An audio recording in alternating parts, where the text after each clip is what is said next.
Le Premier ministre a procédé à la réception des deux principales réalisations du Millennium Challenge Account dans la zone nord. Il s'agit de la RN2, notamment le tronçon Richard Toll-Ndioum et l'émissaire du Delta, un ouvrage hydraulique réalisé dans le volet irrigation du Compact. Plusieurs personnalités, dont l'ambassadeur des États-Unis au Sénégal et la présidente directrice générale du MCC, ont assisté à la cérémonie. Pabouna Tchawa.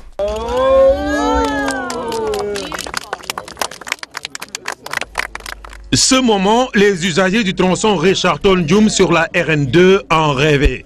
Une route totalement réhabilitée, plus large et construite selon les normes de la CEDEAO. Le rêve ainsi réalisé a nécessité un investissement de 30 milliards de francs CFA du MCA.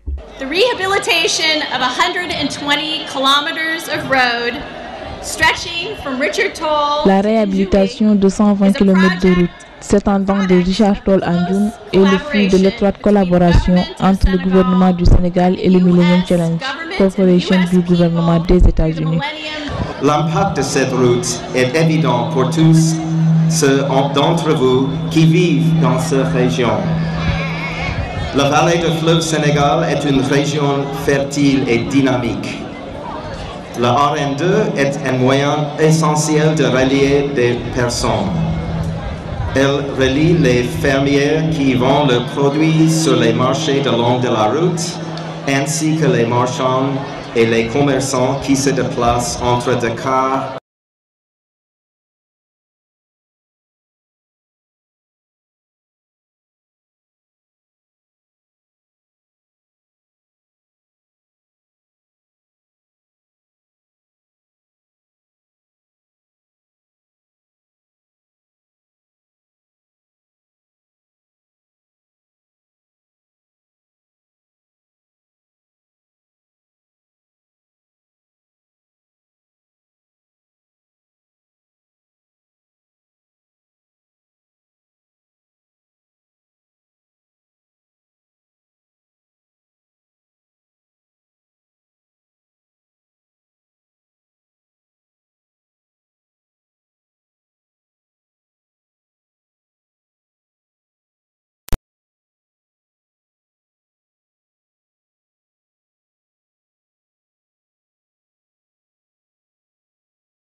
Les porteurs de cartons, je vous salue, par ma voix manifestent leur gratitude au peuple américain et au gouvernement sénégalais et américain. Autre réalisation du MCA réceptionnée par le chef du gouvernement, l'émissaire du Delta. L'ouvrage fait partie du projet irrigation et gestion des ressources en eau du Compact. Son coût s'élève à 40 milliards de francs CFA. Cet investissement améliorera l'irrigation sur plus de 42 000 hectares de terre, ce qui représente plus de 2 fois la superficie de Washington DC, la capitale des États-Unis. La production annuelle des exploitants agricoles sera améliorée, leurs revenus ainsi que ceux de leurs familles seront dynamisés et la croissance économique se trouvera ainsi pérennisée à travers la région. On estime à 260 000 le nombre de Sénégalais qui vont profiter des activités réalisées dans le cadre du Compact de la Millennium Challenge Corporation dans le Delta. L'émissaire du Delta va considérablement augmenter les potentialités de production agricole de cette zone à travers la récupération de 40 000 hectares de terre, une superficie désormais exploitable.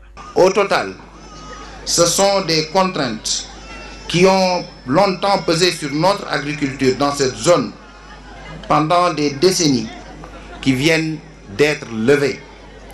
Le peuple américain ami, de par sa générosité, a permis de réaliser aujourd'hui ce rêve tendant à sécuriser de manière durable les conditions de production sur au moins 30 000 hectares de terre désormais soustraites à la salinisation. La bataille pour l'émergence, c'est d'abord celle de la sécurité alimentaire, dans laquelle la vallée du fleuve Sénégal occupe une place centrale. À leur manière, les populations de Diama et environ ont dit leur gratitude à l'endroit du peuple américain et du gouvernement sénégalais.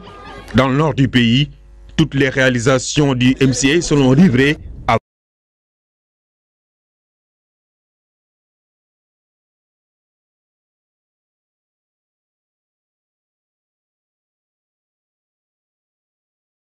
l'impact des réalisations de son organisation dans le nord du pays, notamment la réhabilitation du tronçon routier Richard Toll-Ndioum. Et au moment où le programme MCA Sénégal tire à sa fin, il y a un questionnement. Est-ce que le Sénégal peut bénéficier d'un deuxième compact? Dana Hyde y apporte des réponses. La PDG du MCC est au micro de Seydina Alioune Djiko. Le Sénégal est un partenaire incontournable en Afrique de l'Ouest.